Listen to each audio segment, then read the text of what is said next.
¿Listo? Bueno, chao. Ya. El día de hoy vamos a ver lo que es la traducción de las señales. ¿Qué es eso? Verdaderamente nos vamos a preguntar cómo nos comunicamos entre las células, es decir, cómo una célula le manda un mensaje a otra de una manera que no sea hablada. ¿Cuál es el lenguaje que habla? ¿Cómo hace para que el interior de una célula capte una señal exterior? Eso es lo fundamental. Lo que viene del exterior es un ligando, es algo que se va a pegar o a la superficie de la célula o al interior en el citosol. Entonces es lo que llama un ligando. Ligando es algo que va a ligar, que va a pegar a algo.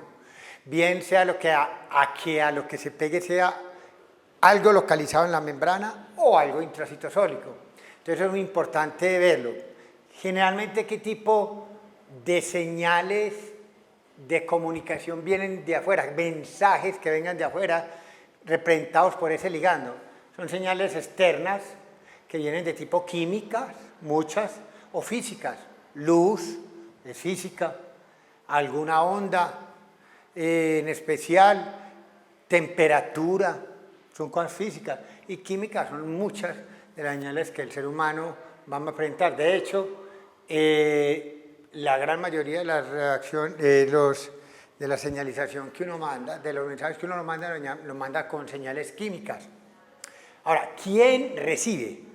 Porque usted viene algo de afuera que llama ligando, a algo que tiene que ligar a ese ligando. Lo que liga a un sustrato o sustancia física o química, que es la señal externa, es un receptor que recibe. Y yo puedo recibir de dos formas. Lo recibo en la superficie de la célula, que es lo que llamamos la membrana. Aquí coloco una proteína, por ejemplo, con un sistema como si fuera una antenita para recibir acá el ligando X. O el receptor está localizado acá, coloquemos la antenita aquí adentro. Citosólico y de superficie. La idea es la misma. Este es el ligando físico-químico. Estos son los receptores de superficie o citosólico. Esta es la señal externa, física o química. Este es el receptor de esa señal externa, química o física, bien sea localizado en la superficie o bien sea localizado en la membrana, en el interior de la célula. Esto ya lo tenemos visto acá. Entonces no hay problema con eso. Bueno, ¿qué tipo de comunicación va a mandarle una? Por ejemplo, si yo quiero, no que me venga una señal de afuera del cuerpo mío, sino una comunicación interna ya, una comunicación de las células que es una comunicación interna, ya no viene algo de afuera, sino que yo quiero como célula mandarle una señal a otra célula.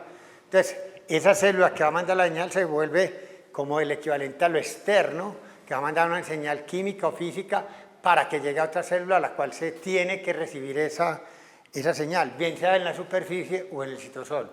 Entonces, la comunicación entre células se clasifica clásicamente en biología de dos tipos grandes de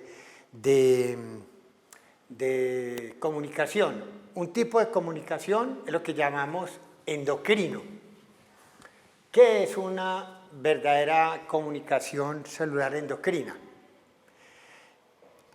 Ha tratado de tener variaciones esa definición a través de la historia, pero ya a pesar de eso sigue siendo históricamente clásico.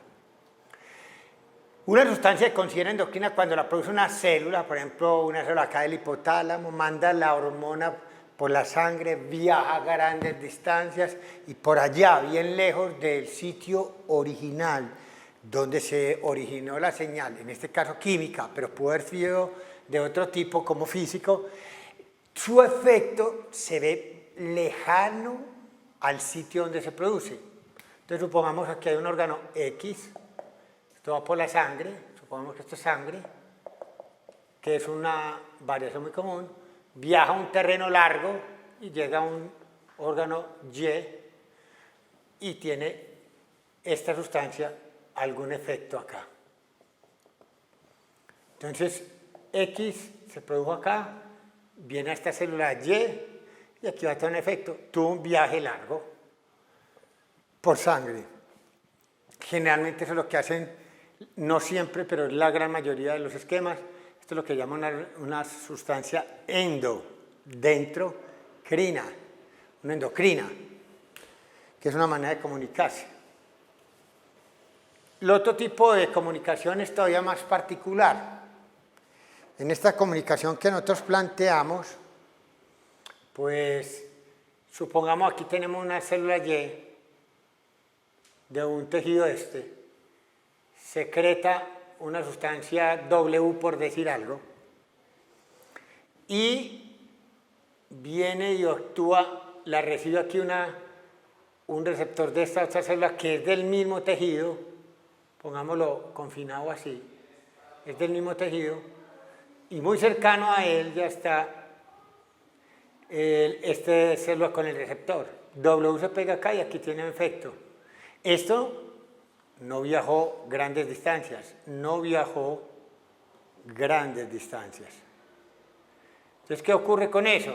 Como no viaja a grandes distancias, no puedo considerar esa sustancia química que se produjo acá, por ejemplo, que fue W, yo no lo puedo considerar una verdadera sustancia endocrina, o no puedo catalogar eso como una hormona, que es lo típico de las sustancias endocrinas.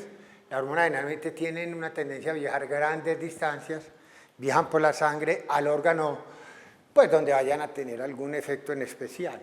Pero esto se produce acá, pero no actúa en la misma célula, sino en una célula del mismo tejido, pero cercana. Eso es lo que se llama una comunicación paracrina. Esa comunicación paracrina es la que acabamos de escribir. Esa queda totalmente vista. El último tipo de comunicación todavía parece como más raro, es yo mandar una sustancia química supuestamente afuera y se pega dentro de mi misma estructura, que soy la misma célula que lo produce. Es decir, ya aquí no diríamos que este órgano produjo W y se pegó en esta otra célula, entonces quitémosla, sino que X produce W, el mismo tejido tiene receptor para esta sustancia química y W se pega de acá. O sea que lo produjo esta célula y le pegó dentro de la misma célula, se llama autopropio, autocrina. Sustancia autocrina tampoco se considera hormona, es de efecto local, se produce local, actúa local y muere localmente. Esas son maneras de comunicarse las células, autocrina, paracrina y endocrina, que es una cosa pues que es necesario. ¿Qué tipo de sustancias me van a servir a mí, o compuestos me van a servir a mí de sustancias como para mandar mensajes o para comunicación celular? Hay varios tipos de sustancias. Por ejemplo, yo puedo tener muy comúnmente aminas, como la epinefrina. Epinefrina es una hormona que es lo mismo que adrenalina. Adrenalina es lo mismo que epinefrina, y es una hormona que se produce en la médula de las suprarrenales, suprarrenales encima del riñón, y viaja por la sangre grandes distancias y tiene efectos en muchas partes del cuerpo. La epinefrina o adrenalina, lo que dice uno, que es la hormona, una de las hormonas del estrés para la lucha, para enfrentar el peligro, para enfrentar los momentos estresantes. Ahí es que uno le dice, no, es que tengo mucha adrenalina, estoy más acelerado, porque es una hormona que lo prepara a uno para la lucha, para el estrés, para enfrentar un peligro, para enfrentar algo. Eso está calificado como una amina. La epinefrina es una amina, derivada de una amina, y eso puede servir como un comunicador de señales a las otras células. Pero no siempre todo es aminas. Yo puedo tener, por ejemplo, fuera de las aminas yo pudiera tener un péptido. Péptido es una proteína corta, un fragmento corto. El ejemplo más representativo, por ejemplo, puede ser la angiotensina 2, que nosotros después veremos en cardiovascular. Es una sustancia que se puede considerar también hormona, pero con una característica.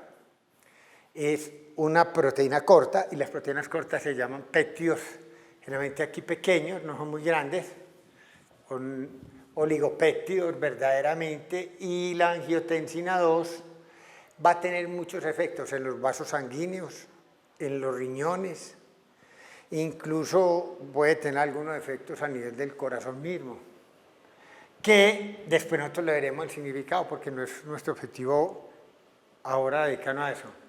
Otros tipos de sustancias para transmitir mensajes van a ser no aminas ni péptidos, sino esteroides. Esteroides con los que son sustancias que son clasificadas como liposolubles. Generalmente tienen 4 anillos que nosotros veremos después pegados con una cadena de hidrocarbonada larga y un doble enlace entre el carbono 5 y el 6 del anillo del colesterol y un grupo de hidroxilo del carbono 3. Eso hace que la estructura generalmente sea un poco anfipática, pero más tirando a ser más liposoluble que hidrosoluble. Los esteroides son son parte de los lípidos, parte lipídica del cuerpo, mejor dicho, en la que varias hormonas van a ser partícipes de ese núcleo que llamamos esteroideo. La aldosterona es una de ellas, las hormonas sexuales masculinas y femeninas, testosterona, lo que es estradiol, estrógenos, progesterona. Entonces, hay varias cuestiones interesantes sobre eso. Y eso manda señales a las células, las señales para madurar los órganos sexuales masculinos y femeninos son objetivo de eso. Por ejemplo, el cortisol es una hormona esteroidea pues, que se echa por la corteza suprarrenal, específicamente la zona glomerulosa, y los esteroides, eso de cortisol es una hormona que sirve también para enfrentar el estrés y para dar hiperglicemia. También a veces yo puedo tener moléculas muy pequeñas,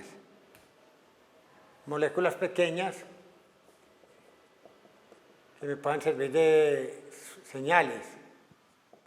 Esas moléculas pequeñas, por ejemplo, pueden ser el óxido nítrico, calcio, y eso se considera una manera de dar un mensaje. Ese es el tipo de mensaje química que hay ahí. Bueno, ¿qué tipos de receptores voy a tener yo? Ahí, pues, entre otras sustancias químicas. Hay otras variedades, pero las vamos viendo a medida que se vayan presentando. ¿Qué tipos de receptores tiene uno en las células? Hay un receptor que se llama receptor canal. ¿Qué quiere decir eso? Que hace el doble papel. Como toda la palabra lo dice, recibe, por eso es receptor. Pero a la vez que recibe lo que debe recibir, receptor, y a la vez puede convertirse en canal. Lo más representativo, el ejemplo más clásico, lo van a ver ustedes en neuro, que es lo siguiente. Uno tiene, por ejemplo, una neurona, cuerpo de una neurona, una célula que saca una prolongación citoplasmática alargada, que esto es citoplasma, se alarga y termina aquí en una terminal de esta neurona que se llama terminal nerviosa. Aquí vamos a encontrar, por ejemplo, una célula que puede ser una célula muscular o puede ser otra célula nerviosa, pudiera ser también.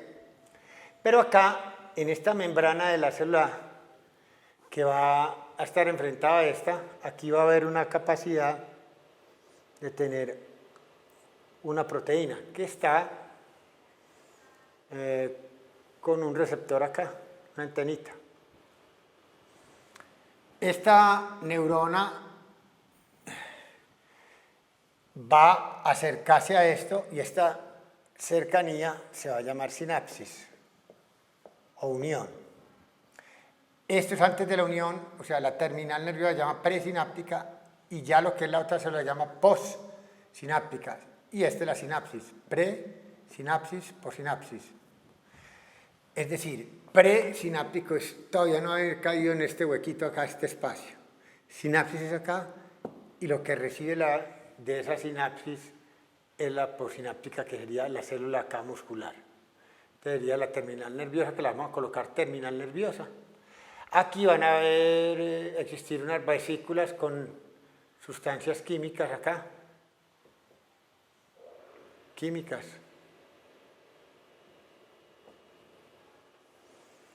¿Y qué ocurre? Entonces por acá viene un potencial de acción viajando, despolarizando esto, y cuando esto despolariza acá, vamos a ver que estas vesículas botan la sustancia química, que en este caso supongamos que pueda ser acetilcolina, por poner un ejemplo.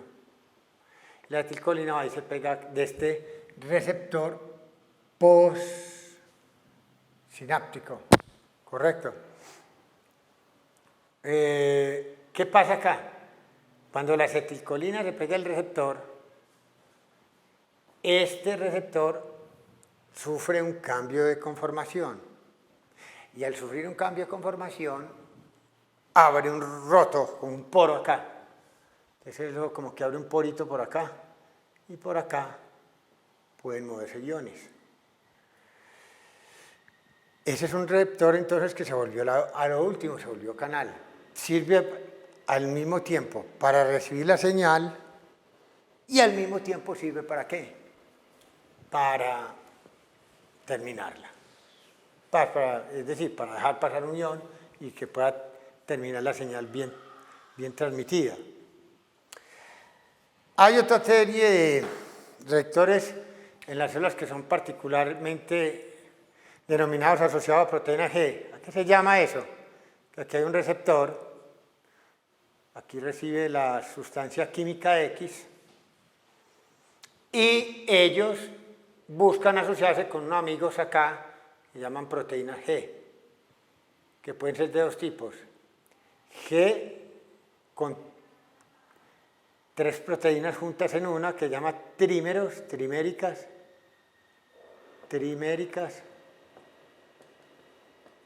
que quiere decir 3 proteínas, que las vamos a llamar alfa, beta y gamma. O esto puede asociarse con una proteína G, se llama proteína G triméricas, porque son 3 proteínas en una. Y esta es una monomérica. Por ejemplo, la proteína RAS. En la familia RAS pertenece a esto. Pero siempre son receptores que se asocian o a esta, a proteína G, o monomérica como la RAS, o trimérica, pues como otras que vamos a ver nosotros ahora. Entonces un tipo de receptor es ese. Otro tipo de receptor es particularmente notable.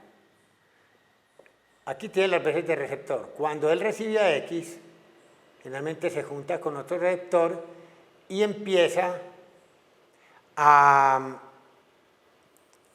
ser las veces de enzima.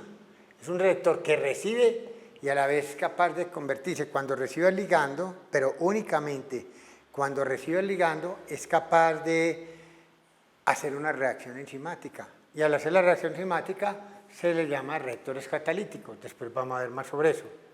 Y hay otros receptores, pero también están en la superficie. Y el tercer tipo de receptor está localizado aquí. El ligando pasa la membrana y se pega en el citosol. Estos se llaman citosólicos, que es el otro tipo de receptor que los consideran, a pesar de que el citosol no está, es una palabra muy genérica, también se les ha reunido con el nombre de nucleares. Así no todos estén propiamente localizados en el núcleo. Esa es una manera de clasificar esto.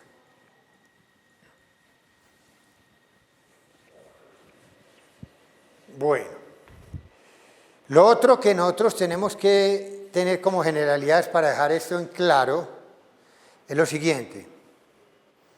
Generalmente, ¿cuáles son las fases?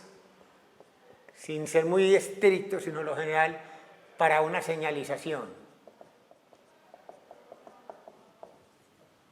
hay varias cosas. Entonces, primero, un ligando, que es una sustancia química, se une a un receptor. Piensa que el receptor sea en la membrana, que es la superficie, o que sea en el interior, que se llama nuclear. Esa unión del ligando al receptor hace que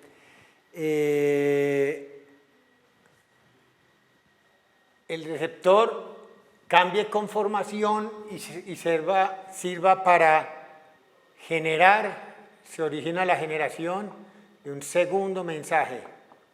Segundo mensaje que se llama segundo mensajero, el que lleva ese mensaje.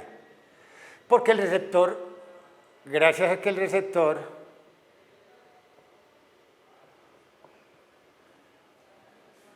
de alguna manera activó el mecanismo para producir el segundo mensajero. El primer mensaje es este, el ligando. Este es el primer mensaje, primer mensajero. ¿Qué ocurre entonces uno después? Pues simplemente este segundo mensajero amplifica la señal para que se riegue bastante en el interior de la célula, porque realmente estos segundos mensajeros tienen la capacidad de ampliar su respuesta y no quedarse muy localizada a unos cuantos efectores. Y al amplificarse la señal, la transmite a los efectores, a un efector. ¿Qué es un efector? El que lleva a cabo un efecto, el que lleva a cabo una respuesta. ¿Cuál es el objetivo del efector? El que llevar a cabo la acción para que dé la respuesta. El efector va a ir a buscar, siempre busca lo que sigue, o busca un canal en la membrana para abrirlo, para cerrarlo, para que entre no salga cosas, que es lo que me interesa a mí.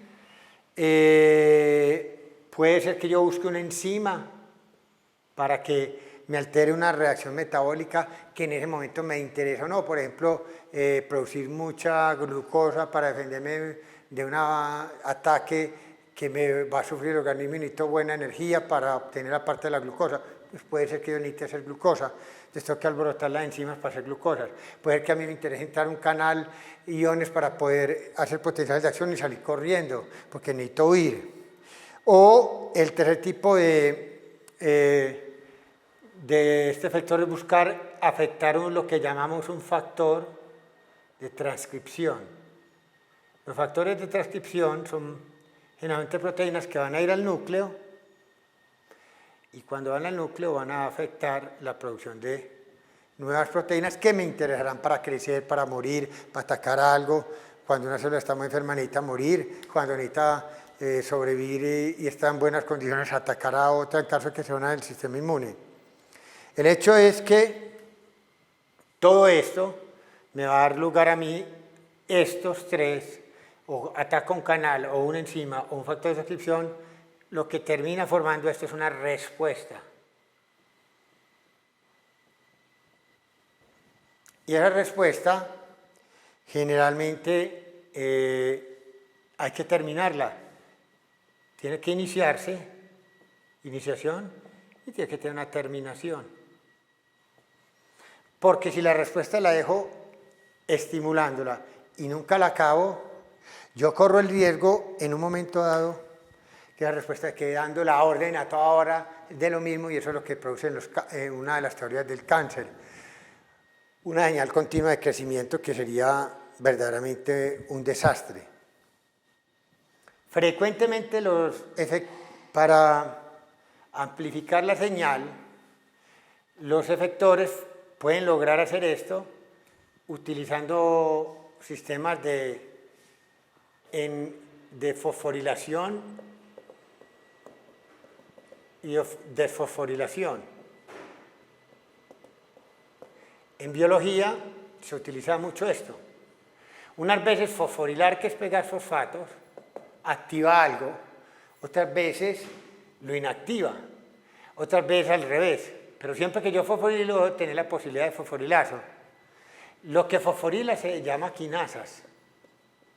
Las proteínas que fosforilan llaman quinasas. Las que fosforilan se llaman fosfatasas. Entonces, yo para iniciar una acción, en caso de que fosforilar sea, por ejemplo, activar, necesito fosforilar para empezar la acción. Pero después tengo que decir, ya no más, desfosforilemos con una fosfatasa para que se llegue a un equilibrio. Todo lo que inicia debe terminarse tarde o temprano. Por último, es para nosotros importante, simplemente como descripción, hacer una definición de lo que nosotros denominamos como qué tipo de uniones o de comunicación directa hay entre comunicaciones directa de célula a célula.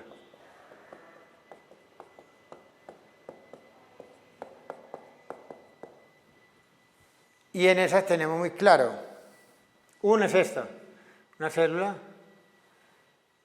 tiene una comunicación directa con la otra, por lo que llamamos uniones gap, que van a ver, estos son hechos por conexones, se llaman proteínas que conectan esto, y yo puedo pasar iones por acá de un lado para el otro, y este tamaño lo puedo regular con el calcio y con el pH. Si el calcio está muy elevado, por acá, y el pH está muy bajito, esto se cierra. Si están en buena forma, esto se abre bien, y pueden comunicarse en esos dos tipos de células así. Ahora, hay otra serie de comunicación de una célula con otra que no es por un puente directo, sino porque hay una proteína, aquí hay otra proteína, y como que se pegan casi acá, en uniones estrechas. Uniones estrechas que ustedes las van a ver como uniones tight junction. Y eso es una manera de que dos células puedan mandar señales de comunicación entre ellas, como vamos a ver después. Y el tercer tipo de células que yo pueda tener acá, directo a otras células, que una célula tengo acá un ligando, un receptor, perdón, y una proteína de la membrana de acá sirva a las veces de ligando para que se junte con esto. Es decir, un ligando asociado a la membrana se une a un receptor que se sería de la membrana. Con esto ya logramos nosotros una descripción por lo menos general de lo que es mecanismo de señalización celular, mecanismo de comunicación entre las células o sistemas a veces también denominados como segundos mensajeros.